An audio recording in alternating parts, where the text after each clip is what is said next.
सीधा पकड़ के। ओखला इंदिरा कल्याण कैंप में हम लोग मौजूद हैं और यहाँ पर हमारे साथ हैं बीएसपी यानी बहुजन समाज पार्टी के प्रचंड कार्यकर्ता हैं, प्रखर कार्यकर्ता हैं। इनसे हम जानेंगे कि इस बार लोकसभा का जो विजन है, लोकसभा का जो मुद्दा है, लोकसभा का जो टारगेट है, किस तरीके से लिया जा रहा है और पूरा करने की कोशिश में आगे बढ़ा जा रहा है। सबसे पहले तो आपके सभी समाज दर्शकों को मेरा सादर जय हिंद जी। मेरा नाम गोविंद सिंह है, मैं बहुजन समाज पार्टी का जिला महासचिव दुर्गाबाद जी। जैसा कि परम आदरणीय बहन कुमारी मायावती जी ने अब से लगभग 2 साल पहले जो आजमगढ़ का उपचुनाव हुआ था, वहीं से एक नारा दिया था, दलित मुसलमान करो विचार, कब तलक सहोगे अत्याचार। उस नारे ने आज पूरे भारत में तहलका मचा रखा है, क्योंकि बहुजन समाज पार्टी एक विचारधारा वाली पार्टी है और 2 विचारधाराओं की जो लड़ाई है, बहन जी ने बिल्कुल खुलेआम स्पष्ट कह दिया है कि अब जो लड़ाई है केवल अम्बेडकरवाद बनाम मनुवाद है। अम्बेडकरवाद की प्रतीक केवल बहुजन समाज पार्टी है, जिसने सर्व समाज को समुचित भागीदारी दी है। आप खुद देखें, दिल्ली में 7 लोकसभा की सीटें हैं, 7 में से 3 मुस्लिम समाज के प्रत्याशी देना, ये अपने आप में दर्शाता है कि जिसकी जितनी संख्या भारी उसकी उतनी हिस्सेदारी के आधार पर एक राष्ट्रीय राजनीतिक पार्टी, वो आज से राष्ट्रीय राजनीतिक पार्टी नहीं, अक्टूबर 1996 में से ये दर्जा मिला, वो दिन है और आज का दिन है लगातार सर्वाधिक तेजी से बढ़ रही है। आपने ये कहा कि जिसकी जितनी भागीदारी उसकी उतना पल रहा भारी, तो आप ये मानते हैं कि मुस्लिम आज का जो है वो बहुसंख्यक है, अल्पसंख्यक नहीं है, तो फिर अल्पसंख्यक की कैटेगरी में मुस्लिम को क्यों लाया गया? देखिए, मैं तो इंडिविजुअली बहुत बार कई मंचों से बोलता रहता हूँ कि जो 20% वाला मुस्लिम समाज, यदि आप उसे अल्पसंख्यक कहते हो, तो इस देश के हुक्मरान जो 3% है वो कौन हुए? वो तो महा अल्पसंख्यक हुए। तो ये महा अल्पसंख्यक मनुवादी कभी नहीं चाहते कि जिसकी जितनी संख्या भारी उसकी उतनी हिस्सेदारी के आधार पर सर्व समाज के बहुजनों को, समस्त भारतीयों को, देखिए मैं सर्व समाज के बहुजनों को क्या कहता हूँ, जो 5 उंगलियां हैं, SC, ST, OBC और रिलीजियस माइनॉरिटी और जनरल, इस 5 के अलावा कोई छठी कैटेगरी नहीं है भारत में। इन 5 को उनके वाजिब हक अधिकार यदि देने में कोई सक्षम पार्टी है तो परम आदरणीय बहन कुमारी मायावती जी की बहुजन समाज पार्टी है। और बहन जी किसी के साथ कोई भेदभाव नहीं करती। आपने खुद देखा कि जब बहन जी का एक सांसद के ऊपर मात्र आरोप लगते हैं तो बहन जी अपने कार्यालय बुला करके उसको जेल भिजवाने का काम करती है। और अभी कल की ही बात है, माननीय आकाश आनंद जी ने, हम जनता के लोगों में और युवाओं में तो हमें कोई गलत दिखता नहीं है, क्योंकि आजकल की जो राजनीति है उसका स्तर बेहद खराब हो चुका है, लेकिन बहन जी की जो रणनीति है उसको समझना मुश्किल ही नहीं, नामुमकिन है। अल्पसंख्यक क्या विषय है, अल्पसंख्यक की आपने बात करी, अल्पसंख्यक का जहाँ नाम आ जाता है और तमाम तरह की बुनियादी सुविधाएं अल्पसंख्यक कैटेगरी को प्रदान की जाती हैं। यदि आप ये कहते हैं कि आज का मुस्लिम बहुसंख्यक है तो उन तमाम सुविधाओं को दरकिनार क्यों नहीं करता? आज के मुसलमानों को, जो हमारे खास करके ऑल रिलीजियस माइनॉरिटीज में से एक कम्युनिटी है मुस्लिम कम्युनिटी, बौद्ध भी है, जैन भी है, पारसी भी, ईसाई भी, there are lots of communities, तो उनमें से एक है मुस्लिम, जिसकी संख्या सर्वाधिक है। लगभग अगर हम पूरे भारत की बात करें 20% है। अल्पसंख्यक क्यों लगाया जाता है सर, जब बहुआधिक है, ज्यादा है, बहुसंख्यक है, अल्पसंख्यक शब्द से यूज क्यों किया गया? ये तो भारत की सरकार को सोचना चाहिए कि भाई जिनकी संख्या 20% पूरे भारत में है उन्हें अल्पसंख्यक का दर्जा क्यों दिया गया है, क्योंकि उनको उनके वाजिब हक अधिकार आज तक नहीं मिले। जिस प्रकार से दलितों को नहीं मिले, आदिवासियों को नहीं मिले, पिछड़ों को नहीं मिले, उसी प्रकार सबसे ज्यादा दबा कुचला जो वंचित वर्ग है वो मुस्लिम समाज भी है। शायद अपनी आवाज अगर बात करें तो मुस्लिम पक्ष ने या धर्म विशेष के पक्ष ने कितनी बार, कहां से और किस किस तरह से उठाई? मुस्लिम पक्ष के जितने भी लोग हैं, जिन्हें जब भी मौका मिला, आपने देखा अभी हमारी पार्टी ने कहां से मिला, किस तरीके से मिला? उत्तर प्रदेश में पिछले लोकसभा चुनाव में हमारे 10 सांसद जीते, उसमें से 3 सांसद यानी कि 30% की जीत का एक रिकॉर्ड बनता है। और हर बार आज भी आप रिकॉर्ड उठा कर देखेंगे, 80 में से 23 यानी कि मोर देन 25% सीट्स बीएसपी उनको भागीदारी दे रही है। और दिल्ली में क्या अगर बात करेंगे, 7 में से 3 सीटें, तो ये भागीदारी देने का अगर कोई हिम्मत कर रही है, ना तो 38 दल वाला गठबंधन कर रहा है जो सबसे कमजोर है। 38 दल वाला सबसे कमजोर है, जिसे कहते हैं ना केला शेर, 56 इंची शेर, वो कहीं कोई शेर नहीं, वो ढेर हो गया, सबसे कमजोर है, तभी 38 दलों के साथ लड़ रहा है। और उससे भी ज्यादा कमजोर है 28 दल वाले, जिनके पास कोई मुद्दे नहीं है चुनाव में वोट मांगने के लिए। बताएं आप, शिक्षा, स्वास्थ्य, सुरक्षा, रोजगार, ये बहुजन समाज पार्टी के बेसिक मुद्दे हैं। और इन सबसे बढ़ करके बहुजन समाज पार्टी का एक ही नारा है, एक ही वादा है कि हम भारत के संविधान को संविधान की मूल भावना के अनुसार लागू करेंगे। आपने अभी कहा बहुसंख्यक शब्द का जो प्रयोग लगा है कि आज का मुस्लिम बहुसंख्यक है, तो तमाम सुविधाओं को लेकर जो बात आती है, तो बहुसंख्यक जब वो हो चुका है, इस तमाम सुविधाएं अल्पसंख्यक के लिए थी, ये घोषणा कब होगी कि तमाम सुविधाओं को छोड़ दिया जाएगा? अब ये तो जातिगत आधार पर जनगणना सन 1931 में हुई थी। सुन लीजिए सर, जो जनगणना जातिगत आधार पर होनी चाहिए वो 1931 में हुई थी आखिरी बार। तब से लेकर के आज तक भी वो जनगणना नहीं हो पाई। तो ये तो अब तक की रही केंद्र की सरकारों की विफलता है। आपने किस आधार पर इस बात को कहा कि आज का मुस्लिम अल्पसंख्यक न होकर बहुसंख्यक है?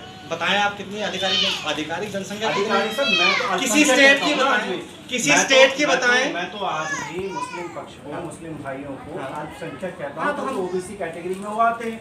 आपका कहना यह है कि अल्पसंख्यक नहीं रहा, वो बहुसंख्यक हो गया।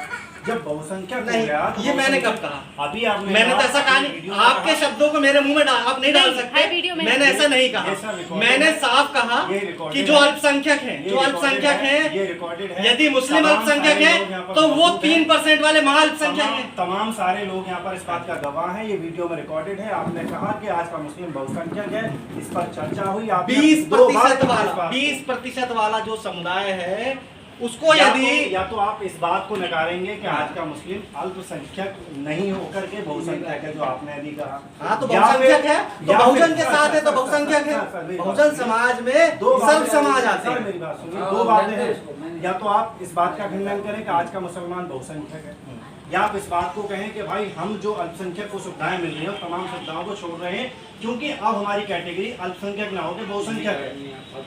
ये कैसा फालतू का सवाल है सर? आप ही का सवाल नहीं, ये आपके मुंह का, आपके मुंह, अपने शब्द आप मेरे मुंह में नहीं डाल सकते, ना मुझसे कहलवा सकते, क्योंकि मैं एक राष्ट्रीय पार्टी का पदाधिकारी भी हूँ, कार्यकर्ता भी हूँ। सवाल आपका है, रिकॉर्डेड है, आपने बोला है, पैमाने पर है, आंकड़ों के हिसाब से आपने बात करी है। तो मैं आप ही से पूछना चाहता हूँ कि दोनों कैटेगरी में कौन सी कैटेगरी में आज का मुस्लिम है और किस बात का आप खंडन करेंगे? आज का जो मुस्लिम है ऑल रिलीजियस माइनॉरिटी कैटेगरी में है। और ऑल रिलीजियस माइनॉरिटी में definition of OBC and minority and अल्पसंख्यक, जो आपने अभी बोला।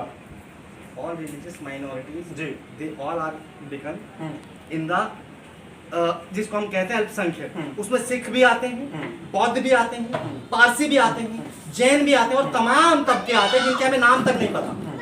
ठीक है ना? उनमें से एक तबका है मुस्लिम, जिसकी आबादी लगभग 20%, अंदाजन लगभग 20% है।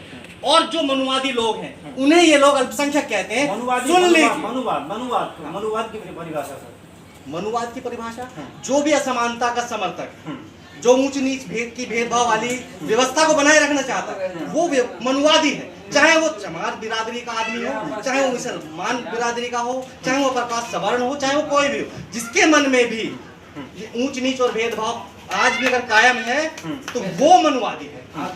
क्या आप मानते हैं कि ये मनुवाद का जो विचार है ये सब जाति में नहीं है? जो बहुजन समाज पार्टी के कार्यकर्ता हैं, पदाधिकारी हैं, समर्थक हैं, अनुयायी हैं, उनके अंदर नहीं है। अभी आपने देखा आज एक करोड़पति आदमी जिसको बहुजन समाज पार्टी प्रत्याशी बनाती है, करोड़पति है, मर्सिडीज में चलने वाला है, बहुत बड़ा बिल्डर है, बहुत नामी गिरामी व्यक्ति है, आज वो झुग्गियों में आपके सामने दरी पर बैठा है। तो ये जो समानता लाने का काम करती है बहुजन समाज पार्टी करती है। और यही काम आप सोचिए, जब हम लोग सत्ता में होंगे, हमारी सत्ता खुद बनेगी, बहुजन समाज पार्टी मांगने वाला नहीं देने वाला बनाती है, राजा बनाती है। ये मनोबल देती है कि एक कार्यकर्ता राजा है। अब से कुछ ही दिनों पहले संसद के अंदर, भारत का जो मंदिर है उसके अंदर, एक सांसद के ऊपर सांसद ने ही उंगली उठाई थी और उसके बाद में उनको पार्टी से बाहर कर दिया गया था। तो ये किस संविधान के तहत, किस विचारधारा के तहत, किस पोजीशन के तहत हुआ था? क्योंकि आपने इसकी डेफिनेशन क्लियर करी है। आप देखिए कि जो पार्टी सत्ता में है वो अकेले सांसद ने एक व्यक्ति को नहीं कहा, कुंवर दानिश अली को रमेश पिथौड़े ने नहीं कहा, वो एक पूरी भारतीय जनता पार्टी की विचारधारा को भरी संसद में उसने उजागर करने का काम किया कि हम ये लोग हैं, ये हमारा सर लोगों से बर्ताव करने का तरीका है। बीएसपी ने उसका समर्थन क्यों नहीं करा? उसको दरकिनार क्यों कर दिया? उनको निकाल क्यों दिया? बात तो वही है ना सर। ये आपका कहना है कुंवर दानिश अली जी को चाहिए था कि बहुजन समाज पार्टी की मुखिया परम आदरणीय बहन जी के पास जाना चाहिए था, बहुजन समाज पार्टी के पदाधिकारियों के पास जाना चाहिए था। वो कहाँ गए? वो गए राहुल गांधी के पास मांगने। सर मेरी बात, ये उनकी गलती नहीं है क्या? आप खुद सोचे, एक राष्ट्रीय पार्टी का सांसद अपने मुखिया के पास न जा करके और वो जाए राहुल गांधी के पास। अगर वो जाए राहुल गांधी के पास तो कौन सी पार्टी? आप क्या समझते हैं? अगर मान लो रमेश बिधूड़ी के साथ कोई अत्याचार होता और वो बहन जी के पास आके मदद मांगने आता तो क्या भाजपा माफ कर देती? सवाल वही मैं कर रहा हूँ ना आपसे कि ऐसा दानिश अली के साथ में क्यों किया गया? उनको निकाला क्यों गया? उनको रखा क्यों नहीं गया? या फिर इसका जवाब किसी और तरीके से देना मुनासिब क्यों नहीं समझा? बहन जी ने इस तरीके से जवाब दिया है पूरे भारत के मुस्लिम समुदाय के लोगों को उनके मान सम्मान स्वाभिमान के साथ। हम लोग ये नारा भी लगा रहे हैं अपने प्रचार में, गाली का जवाब वोट से। गाली का जवाब वोट से। दानिश अली जी, अब अगर प्रेजेंट में बात करें तो किस लोकसभा सीट से इस बार प्रत्याशी घोषित हैं? भाई वो किसी और विरोधी पार्टी के प्रत्याशी हैं कि नहीं है? जब वो हमारी पार्टी के थे, हाथी वाले थे, तब तक हम उन्हें जानते थे। Who is Danish Ali? We don't know. कल को यही बात अगर आपके ऊपर लागू हो जाए तो फिर भी तब भी आप यही बात कहेंगे कि हुआ है? बिल्कुल। जब तक मेरे गले में ये नीला पटका और हाथी निशान है ना, तब तक मेरा सम्मान है। जिस दिन ये पटका नहीं रहेगा किसी भी कारण से, मेरे एक बसपाई कार्यकर्ता से निवेदन है, मुझे कोई ना पहचाने। तो ये कहना चाह रहे हैं आप कि अगर कल को कोई उंगली उठती है तो बीएसपी आपको दरकिनार कर दे? बीएसपी कभी किसी को दरकिनार नहीं करता। दानिश अली वाले मैटर में क्या हुआ सर? दानिश अली वाले मैटर के लिए खुद जिम्मेदार दानिश अली अपने निजी स्वार्थ में जब बसपा आपको राजा बना, सर फिर ये बताओ, आपको पूरे लोकसभा की नुमाइंदगी की जिम्मेदारी दी गई और आप अपनी रक्षा करने में समर्थ नहीं हैं, अपनी पार्टी के पास नहीं जाते हैं, आप मांगने वाले बन जाते हैं राहुल गांधी से। जब आपकी आदत गंदी है मांगने वाली और कांग्रेस से मांगने जा रहे हो जिसकी कोई वजूद नहीं है, 2% वाली मरना सन्न पड़ी कांग्रेस, उसका क्या वजूद है? आपने कहा कि दानिश अली मांगते हैं, आपने कहा कि दानिश अली भ्रष्ट हो चुके थे, आपको इसका मतलब इस बात का पता था?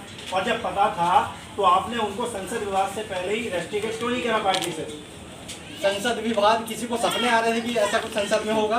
होने के बाद उनको चाहिए था अपने पार्टी प्लेटफॉर्म पर आकर अपनी बात रखते, परम आदरणीय बहन जी के पास अपनी बात रखते। उन्होंने ऐसा नहीं किया, उन्होंने पार्टी में अनुशासनहीनता की और पार्टी में अनुशासन आप खुद देख रहे होंगे।